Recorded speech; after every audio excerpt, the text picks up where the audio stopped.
오늘 하나님 말씀은 베드로후서 1장 10절 11절 말씀입니다. 우리 다 같이 일어나셔서 베드로후서 1장 10절 11절 말씀을 한 목소리로 우리 합독하겠습니다. 그러므로 형제들아 더욱 힘써 너희 부르심과 택하심을 굳게 하라. 너희가 이것을 행한즉 언제든지 실족하지 아니하리라. 이같이 하면 우리 주 곧 구주 예수 그리스도의 영원한 나라에 들어감을 넉넉히 너에게 주시리라. 아멘. 자리에 앉으시기 바랍니다. 오늘 우리가 2018년도 새해 첫 주일 예배를 하나님 앞에 드리고 있습니다. 이렇게 하나님 앞에 여러분 우리가 나와서 예배 드릴 수 있는 것이 얼마나 큰 은혜이고 축복인지 말로 다 할 수가 없습니다. 올해 하나님께서 우리 교회에게 주신 표현은 이게 한번 읽어볼까요? 시작. 더욱 힘써 너희 부르심과 택하심을 굳게 하라입니다. 그 중에 제일 처음 위에 더욱 힘써를 좀 더 크게 썼습니다. 더욱 힘쓰라. 이것이 올해 주님께서 우리에게 주시는 말씀입니다. 이 말씀은 제가 작년에 교회를 두고 기도하면서 받은 말씀이었습니다. 작년 한 해가 우리 모두에게는 큰 챌린지를 주는 한 해였습니다. 그래서 모두가 정말 희생과 헌신을 각오하지 아니하면, 정말 주님만 딱 바라보고 가지 아니하면 안 되는 그런 상황이었습니다. 저는 마치 느끼기에는 꼭 살얼음 위를 걷는 것 같은 어떤 그런 느낌도 받았었습니다. 여러분 살얼음 위에 걸어가 보셨어요? 아마 어렸을 때는 그런 짓들을 잘 하죠. 저도 어렸을 때 동네 앞에 있는 개천에 있는 살얼음 걸어봤습니다. 걸을 때마다 그 얼음이 막 움직여요. 움직이면서 어디선지 하여튼 얼음 갈라지는 소리가 찌지직 찌지직 납니다. 막 걸어가는 거예요. 그래서 이쪽으로 갈까? 저리로 가면 괜찮을까? 그렇게 가다가 빠져가지고 죽는 줄 알았습니다. 그래서 빠져가지고 나는 막 허우적대는데 친구들은 막 보면서 웃더라고요. 쟤 빠졌다 그러면서. 하여튼 그 살얼음을 걷는 듯한 그런 긴장 속에서 한 해를 거의 마쳐갈 즈음에 지나간 1년을 뒤돌아보니까 정말 놀랍게도 우리 주님께서 우리를 사랑해 주시고 축복해 주시고 도와주시고 인도해 주시고 채워주셨다라는 사실을 깨닫게 되었습니다. 얼마나 감사한지요. 그래서 주님의 사랑과 은혜에 참 감사하고 성도님들의 헌신에 참 고마웠었습니다. 그런 감사와 또 정말 감격 가운데에 제 마음에 들었던 생각이 이제는 좀 숨을 돌릴 수 있겠구나라는 생각이 들면서 기도할 때에 우리 교회를 사랑하시는 주님께서 저에게 주신 말씀이 이 베드로후서 1장 10절의 말씀. 더욱 힘쓰라. 거기에 만족하지 말고 더욱 힘쓰라라는 말씀을 주셨습니다. 여러분, 이 베드로후서는 누가 썼죠? 베드로가 썼죠. 네. 아주 대답을 좀 해주시면은 좋겠습니다. 베드로후서는 이제 성령에 감동되어서 베드로가 썼습니다. 이 쓰여진 연대가 언제냐면 AD 62년에서 68년 사이라고 합니다. 이 AD 62년부터 68년 사이에는 로마의 어떤 황제가 통치하고 있었는지 아세요? 여러분이 잘 아시는 로마 황제 이름 하나만 딱 대보세요. 뭐죠? 시저. 수준이 높네. 네로가 나올 줄 알았습니다. 네로 황제가 통치하던 때입니다. 네로 황제 얼굴 좀 보십시오. 이 네로가 참 이름은 정말 아주 앙증맞죠. 네로 아주 이쁘지만은 그러나 폭군으로 유명하죠. 그래서 자기 이복 동생도 죽이고 자기를 낳아준 어머니도 정치에 간섭한다고 살해하고 자기의 아내도 죽이고 자기의 정치 스승이었던 스승도 죽이고 하여튼 자기의 눈에 거슬리면 다 죽이는 사람이 네로입니다. 이 진짜 네로의 얼굴을 그렇게 이제 뜬 거죠. 여러분 영화 쿼바디스 혹시 보셨는지 모르겠습니다. 그 쿼바디스에 보면은 그 네로의 폭력성과 광기, 정말 크레이지니스라 그래야 되나요? 그런 광기가 아주 잘 드러나 있었습니다. 로마에 큰 불이 났습니다. 큰 불이 나서 로마의 거의 80%가 다 타서 없어졌어요. 어떤 사람들은 네로 황제가 로마를 새롭게 만들어 버리려고 로마에 불을 냈다라는 사람도 있고, 또 어떤 학자들은 아니다라고 말하는 사람도 있습니다. 어쨌든 간에 그렇게 로마에 큰 불이 났을 때에 사람들은 황제에 대한 많은 원망이 있었죠. 그때 당시에 재앙이 있으면 다 왕에게 원망을 하죠. 황제를 원망하는 거잖아요. 황제에 많은 원망이 있었을 때에 그 여론이 좋아지지 않으니까 이 네로가 사람들을 시켜서 그 불을 낸 범인이 기독교인들이라고, 그들이 이상한 사이비 종교 집단에 다 감염이 되어서 이상한 교주 밑에 있으면서 로마를 미워한다고, 죄악된 로마라고, 로마를 불태워야 한다고, 그래서 그들이 화제를 냈다라는 소문을 퍼뜨리게 되었습니다. 그래서 그 화제로 말미암아서 집도 잃고 사랑하는 가족들도 잃고 소망을 잃어버린 그 로마 시민들의 분노를 이 그리스도인들에게로 돌렸다라는 것입니다. 그때부터 이 기독교에 대한 박해가 로마 시대 때 정말 조직적으로 큰 박해가, 핍박이 일어나기 시작한 것입니다. 여러분 아시는 것처럼 그 콜로세움, 이태리에 가보면 로마의 콜로세움 웅장한 구조물이 있지 않습니까? 그 엄청난 구조물이 나와야 되는데 그 다음 거 보세요. 그 다음 거. 이게 실제로 이제 콜로세움이지 않습니까? 정말 웅장한 이 콜로세움을 만들어 놓고서 다시 전으로 돌려보세요. 거기다가 기독교인들을 잡아다 놓고 굶주린 맹수의 밥이 되게 하고, 또 그들과 싸우게 하고, 또는 화형 저렇게 나무에 매달아 놓고 불태워서 산채로 그렇게 화형을 시키는 그런 일들, 정말 끔찍하고 잔인한 형벌들을 그리스도인들에게 내렸다라는 거예요. 그리스도인들은 정말 로마 시민들을 사랑해서 그들을 주님께로 인도하기 위해서 그들을 섬겨주고 선하게 행했건만, 온갖 누명을 다 뒤집어 쓰고 그 분노한 로마 시민들이 그렇게 그리스도인들이 죽어가는 처절한 광경을 바라보면서 카타르시스를 느끼게 해줬다라는 것이죠. 만족을 느끼게 해줬다라는 겁니다. 막 마음 가운데 응어리졌던 것을 팍 풀어주는 데에 이 그리스도인들이 맹수의 밥이 되면서 비명을 지르며 그 불에 다 죽어가면서 사람들은 그들을 구경하면서 너 잘됐다, 너 그렇게 죽는 게 마땅하다 라면서 그리스도인들을 손가락질하면서 많은 그리스도인들이 희생을 당했습니다. 이때가 바로 AD 64년입니다. 로마의 화재가 발생한 해가 AD 64년입니다. 그리고 로마 황제 네로는 기독교를 박해한 최초의 로마 황제가 되는 것이죠. 그리고 그 다음부터 무려 250년 동안, 기독교가 공인될 때까지 무려 250년이라는 그 긴 세월 동안 이 황제 저 황제들은 심심풀이로 자기들의 어떤 정치적인 희생양을 삼기 위해서 기독교인들을 핍박하고 고문하고 그렇게 죽였다라는 것입니다. 바로 그 무서운 일을 이 네로 황제가 시작했습니다. 이런 그 핍박받는 상황 가운데에 베드로는 장기간 로마에 머물렀다고 합니다. 그 로마에 머무르면서 고난을 당하던 그 그리스도 형제 자매들을 향해서 기록한 편지가 이 베드로 전서, 베드로 후서입니다.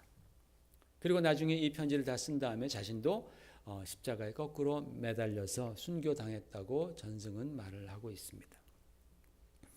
사랑하는 성도 여러분, 사도 베드로가 이렇게 정말 억울하게 고난을 당하며 죽어가던 이 그리스도인들을 향해서 쓴 편지의 내용이 뭐냐?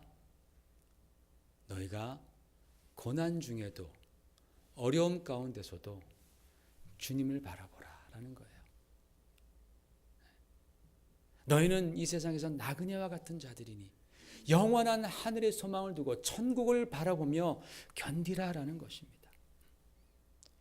너희가 시련이 있고 아픔이 있고 또 그렇게 많은 피해를 보고 손해를 보지만 그러나 너희가 믿음에 흔들리지 마라. 내가 하나님으로부터 받은 그 사명을 너희가 감당하라라고 당부하는 것이죠. 그러기 위해서 내가 계속해서 그리스도인다운 거룩한 삶을 살아가고 가정에서나 또는 너희 모임에서나 교회에서나 그리고 일터에서도 오직 온전케 하시는 주 예수 그리스도만을 바라보는 믿음의 삶을 살아가라 라고 그렇게 편지한 거예요.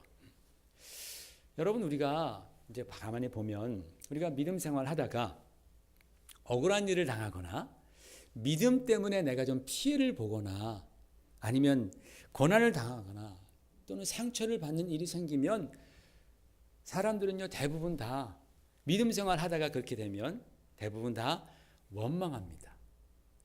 내 형편을 원망하고 하나님을 원망하고 나에게 그런 아픔을 준 상대방을 미워하거나 원망하고 그들에게 책임을 전가해 버립니다. 그러면서 하는 생각은 내가 억울하게 당한 피해자니까, 내가 빅팀이니까, 자기 자신을 빅티마이즈 한단 말이죠. 내가 빅팀이고 내가 피해자이니까, 희생양이 되었으니까 난 좀 원망해도 돼. 난 좀 남을 비난해도 돼. 나는 좀 다른 사람을 미워해도 돼 라고 그렇게 생각한단 말이에요. 자기가 피해자라고 생각하면서. 그런데 그러면서요, 점점 믿음에서 멀어지는 거예요. 내가 피해자야, 내가 희생자야 라는 그런 생각과 함께 우리는 점점 믿음에서 멀어져 갑니다. 나에게 피해를 준 성도, 나에게 피해를 준 그 성도 배후에 있는 하나님, 교회, 점점 멀어져 가는 거예요. 그래서 교회도 안 나오게 되고 기도도 안 하고 아예 예수님과 담을 쌓아버리는 경우도 왕왕 있습니다.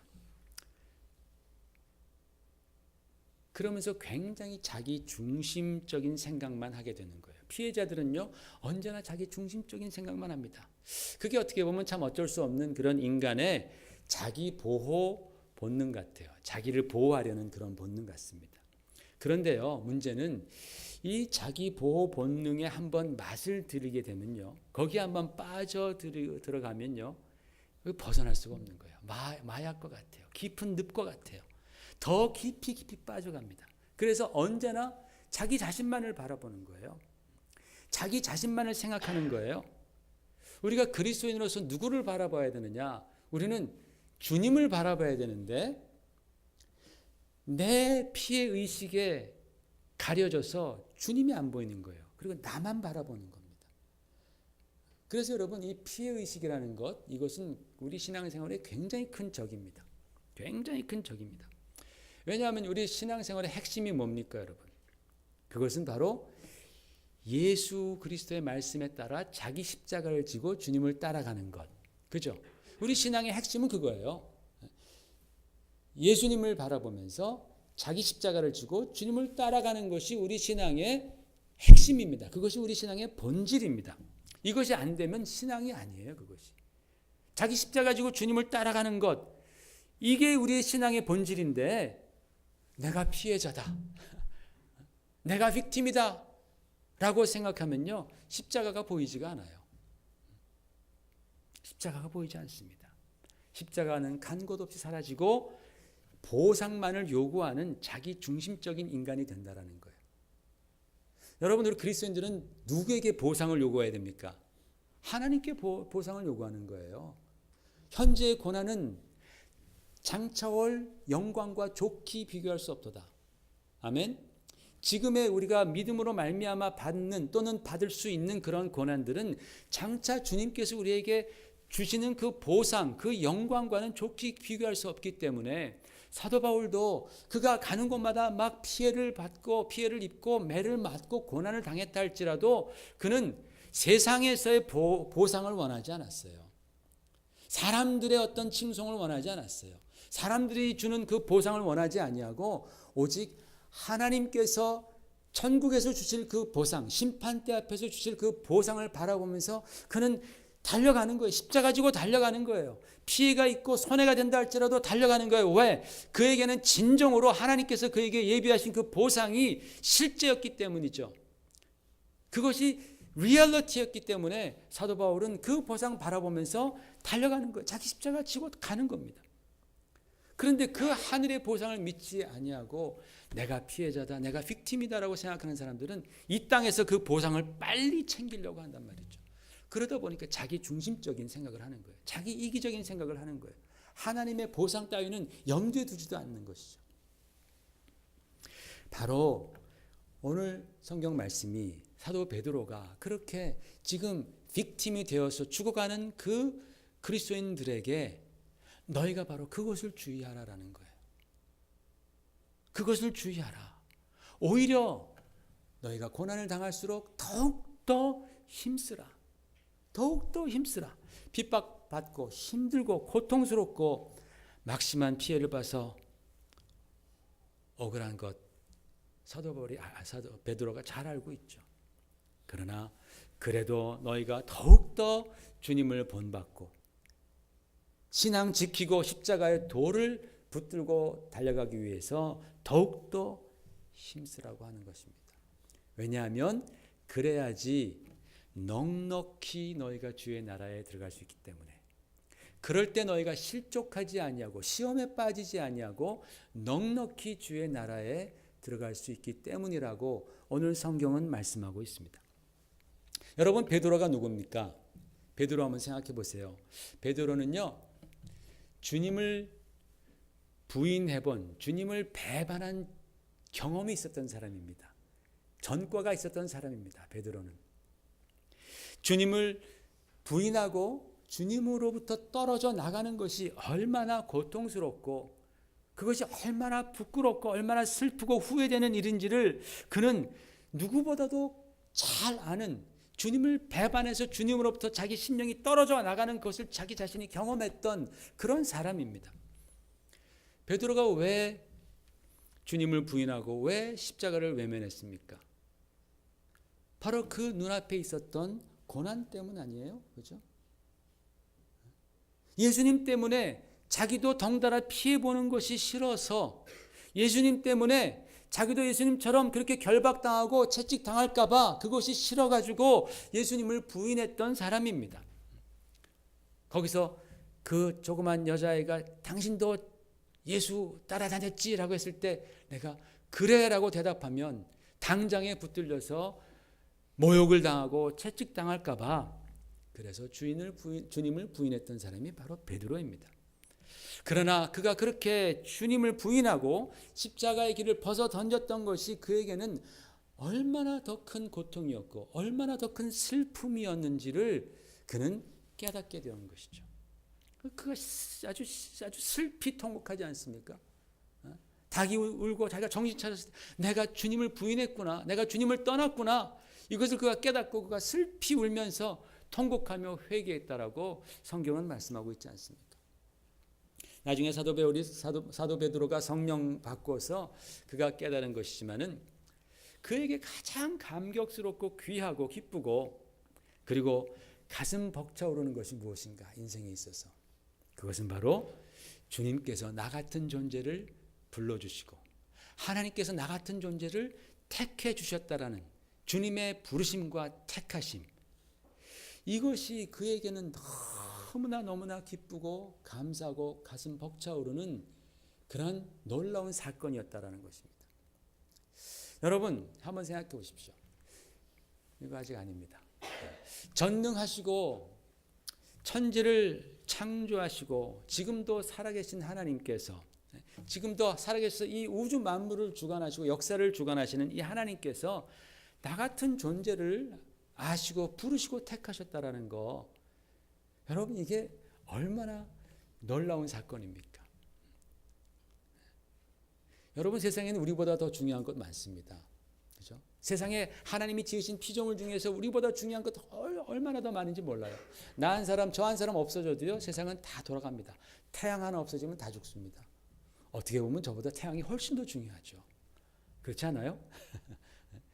여러분들 우리가 다 사라져도요 세상은 그냥 돌아갑니다. 그러나 공기가 없어지면, 산소가 없어지면 세상은 다 죽습니다. 세상에 우리보다 중요한 것도 되게 많은 것 같아요. 그렇지 않습니까? 그런데 하나님께서는 바로 우리를 부르시고 우리를 택하셨다라는 거예요. 이게 놀라운 사건입니다. 그렇기 때문에 여러분, 우리는 하나님께서 나 같은 사람을 불러주시고, 여러분 지금 불러주셔서 오셨습니다. 또 나 같은 사람을 택해 주셨다라는 그 사실에 정말 여러분 믿음을 가지시고 감사하며 사시기를 주의 이름으로 부탁을 드립니다. 성경은 그렇게 말씀합니다. 너희를 하나님께서 불러주셨다. 너희를 택해 주셨다라고 말씀하고 있습니다. 제가 확신하건대 오늘 여기 모인 여러분들은 다 하나님께서 분명히 부르신 분들입니다. 하나님이 불러주셨기 때문에 우리가 주님 앞에 온 것입니다. 하나님이 우리를 먼저 사랑했다라고 말씀했습니다. 하나님이 우리를 불러주셨기 때문에 여러분이 이곳에 나와 앉아 계신 거예요. 그리고 하나님이 또한 여러분을 택해 주셨습니다. 이걸 우리가 반드시 믿어야 됩니다. 여러분, 하나님의 부르심과 하나님의 택하심은 같은 거예요.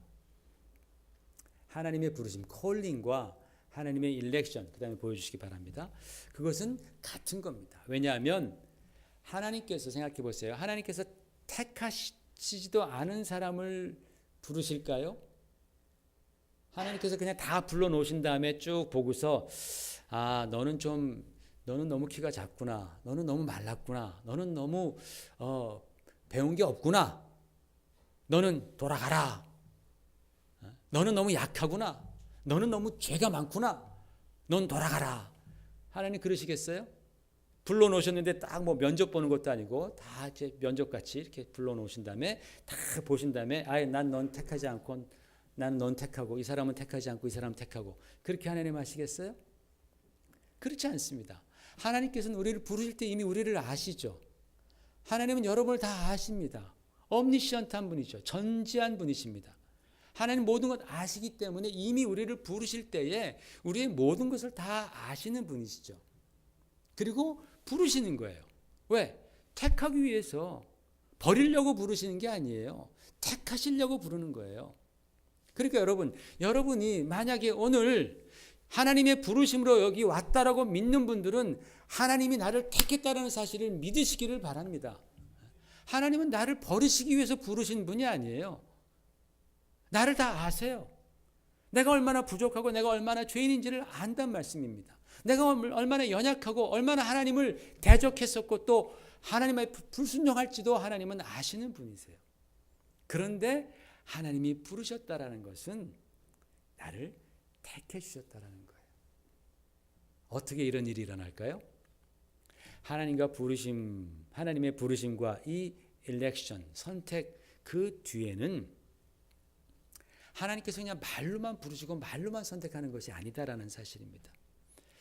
우리가 하나님 앞에 부름을 받고 나왔을 때는 그 거룩하신 하나님과 함께 거하고 또 하나님께서 우리에게 예비하신 그런 모든 하늘의 그 신령한 놀라운 축복들을 다 누릴 수 있도록 우리 하나님께서 미리 예수 그리스도를 십자가에 우리를 위해서 내어 주셨다라는 사실입니다. 그러니까 하나님의 부르심과 하나님의 선택은 이미 예수 그리스도 안에서 이루어진 사건이라는 거예요. 그냥 내가 너를 부른다, 그냥 내가 너를 선택한다 이것이 아니라 우리 같은 죄인이 하나님과 함께 하기 위해서 하나님께서는 예수 그리스도를 이 땅에 보내주셔서 내 죄를 대신해서 예수님께서 십자가에서 피 흘려주시고 그래서 나 대신 죽으심으로 말미암아 우리가 의롭게 되고 또 거룩하게 되어서 우리가 하나님께서 허락하여 주시는 그 구원을 받기 합당한 영혼들이 되기 위해서 하나님께서는 미리 그렇게 계획하시고 예수님께서는 그 하나님의 뜻에 순종하였다라는 말씀입니다. 한마디로 말해서 하나님의 부르심과 하나님의 택하심은 그 베이스에 하나님의 사랑과 은혜가 쫙 깔려 있다라는 거예요. 하나님의 그 예수 그리스도의 희생적인 사랑, 십자가의 사랑과 은혜가 그 베이스에 쫙 깔려 있어요. 그냥 부르심, 그냥 택하심이 아니라 그것이 이루어지기 위해서 하나님께서는 삼위일체 하나님이 역사하신 것입니다. 그러니까 여러분, 우리가 하나님의 부르심과 하나님의 그 택하심을 생각할 때는 언제나 그 이면에, 그 뒤에 있는 하나님의 그 놀라우신 사랑과 은혜, 그것을 우리가 함께 깨달아야 한다는 거예요. 사도 베드로는 그것을 알고 있었던 거예요. 그것이 너무나 귀했던 것이죠. 그래서 이와 같은 사실을 우리가 깨달을 때에 그 하나님의 은혜, 그 부르심과 택함을 붙들기 위해서 얼마나 더 힘써야 하겠습니까? 우리가 좀 마음에 안 드는 일이 있고 좀 시련이 오고 좀 힘들고 고생스럽다 해서 하나님의 부르심과 택하심을 내가 가볍게 여길 수 있겠습니까? 그럴 수 없다라는 거예요. 나에게 어려움이 있다고 해서 신앙생활하는데 나에게 좀 고난이 있다고 해서 예수 그리스도의 그 나를 위한 고난과 죽음을 우리가 잊어버릴 수 있느냐라는 거죠. 그럴 수 없다라는 것입니다. 우리 죄인된 인간들에게 금보다 귀한 것이 바로 이 하나님의 부르심, 오늘도 저와 여러분을 부르시는 그 하나님의 부르심, 그 부르심 안에서 이루어지는 그 그리스도 안에서의 그 일렉션, 택해 주심으로 말미암아 내가 신앙생활을 할 수 있고 하나님의 자녀로 살아갈 수 있는 그 축복을 우리가 어떻게 포기할 수 있겠냐라는 거예요. 마귀가 잘하는 것이 뭐예요? 마귀는요, 우리 마음속에 피해의식 넣어줍니다. 피해의식 넣어줍니다. 패배의식을 넣어줍니다. 그리고 자기 중심적이고 이기적인 생각들을 넣어줍니다. 그러면서 야, 이제 됐다. 그만해라. 이제 그만하면 됐다. 다른 사람 할 거 많다. 이렇게 속삭이겠죠. 포기해라. 더 이상 해도 되지 않지 않느냐. 포기해라. 믿음을 포기해라. 마귀는 자꾸 우리 가운데 속삭이는 거예요. 그 로마에서 그렇게 핍박받던 그 그리스도인들이 정말 그런 갖가지 고문과 그런 그 피해를 받으면서 그들이 얼마나 포기하고 싶겠어요. 얼마나 정말 예수를 부인한다라고 그렇게 말하고 싶었겠어요. 바로 그런 자들에게 사도 베드로는 너희가 포기하지 말고 끝까지 붙들어라. 너희가 정말 더욱더 힘써라. 왜요? 자기 자신이 그 주님의 사랑과 관심을 그렇게 많이 받아놓고서도 정말 그 결정적일 때에 예수님이 자기를 필요로 할 때, 또 자기의 그 동료들이, 자기 같은 제자, 친구들이 그 베드로가 그때 참 주님을 부인하지 않고 내가 주님의 제자요라고 그렇게 그가 단호하게 말했다면 얼마나 큰 위로가 되고 그 믿음의 고백에 얼마나 큰 용기를 받았겠습니까? 사실은 베드로의 그 동료들도 베드로의 그런 고백이 필요했었을 것입니다. 그런데 그가 예수님을 부인하잖아요. 그렇게 예수님을 부인하고 주님을 떠나는 바로 그것이 얼마나 자기 자신에게 고통스럽고 얼마나 마음이 아팠던지, 그 모닥불 앞에서 그 작은 소녀 앞에서 그가 주님을 모른다라고 부인했을 때에 그가 하늘문이 닫히는 그런 영적인 경험을 그가 하면서 얼마나 많이 후회를 했는지, 지금 로마에서 사랑하는 그 그리스도인들이 네로 황제의 그 무서운 핍박을 받으면서 정말 인간적으로는 견디기 어려운 핍박이죠. 그러나 혹시라도 그런 시련 가운데에서 그들이 주님을 부인하고 믿음을 포기할까 봐 베드로는 글을 쓰는 거예요. 너희가 더욱더 힘써 너희 부르심과 택하심을 굳게 하라. 더욱더 힘쓰라 라는 말씀을 하는 것입니다. 사랑하는 성도 여러분, 우리가 2018년도 새해를 맞이하면서 우리가 주님 앞에 좀 한 번 더 결단했으면 좋겠습니다. 어저께 잠깐 이렇게 TV를 보다가 이렇게 식사를 하면서 TV를 보다가 이 풋볼을 잠깐 봤어요. 미식 축구를 보는데 한 선수가 볼을 딱 잡았어요. 딱 던지는 거를 딱 잡고서 막 뛰는데 다른 상대방 선수가 그냥 팍 태클하면서 헬멧으로 그냥 헬멧을 빵 부딪히는 거예요. 우지직 소리가 나는 것 같아요. 그러면서 그냥 이 선수가 퍽 넘어지더라고요.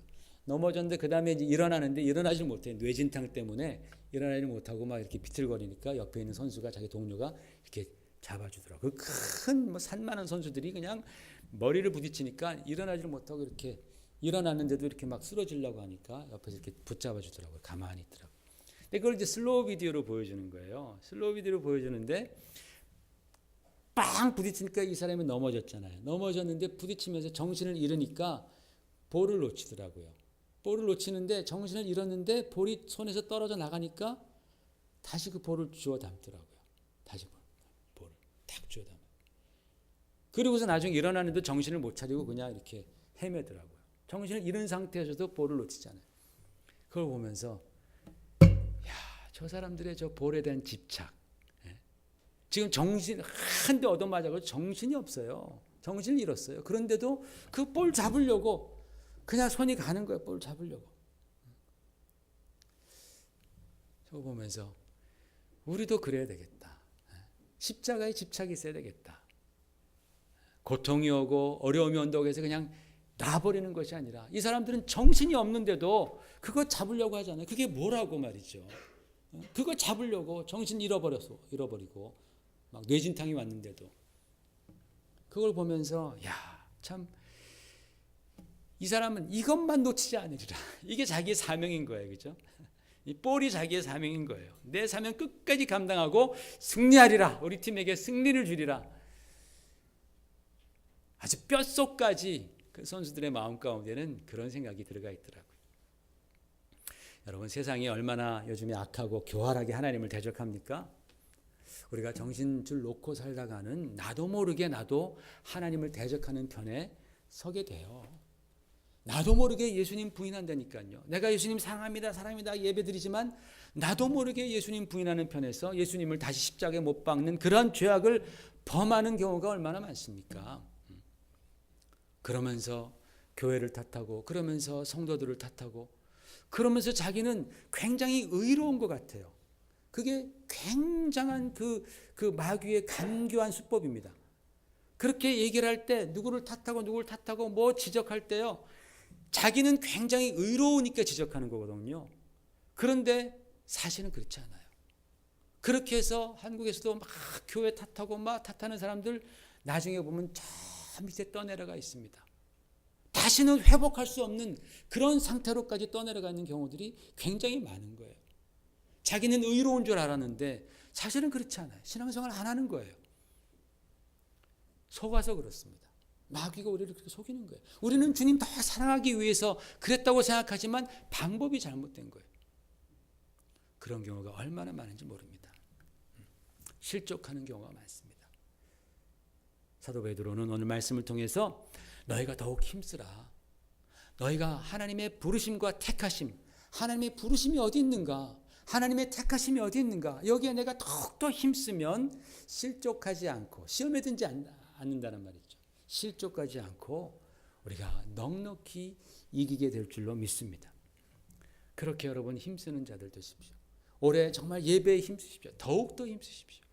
기도에 더욱더 힘쓰고 또 서로 사랑하고 섬기는 일에 더욱더 힘쓰고 모이기를 더욱더 힘쓰고 하나님 말씀 읽는데 더욱더 힘쓰고 헌신에 더욱더 힘쓰고 그럴 때에 성경은 말씀하기를 이같이 하면 우리 주 곧 구주 예수 그리스도의 영원한 나라에 들어감을 넉넉히 너에게 주시리라 이렇게 말씀했습니다. 여러분 이 시간에 한번 우리 같이 기도하기를 원합니다. 우리 새해 2018년 새해를 주님께 올려드리십시다. 우리 주님께서 우리에게 주신 이 부르심과 택하심을 여러분 절대로 가볍게 여기지 마시길 바랍니다. 하나님, 내가 정말 이 주님의 부르심, 주님의 이 택하심, 예수 그리스도의 십자가의 그 은혜와 사랑이 백업하고 있는 바로 이 주님의 컬링과 일렉션을 내가 어떤 것과도 바꾸지 않겠습니다. 내가 이것을 지키겠습니다. 지키기 위해 더욱더 힘쓰겠습니다.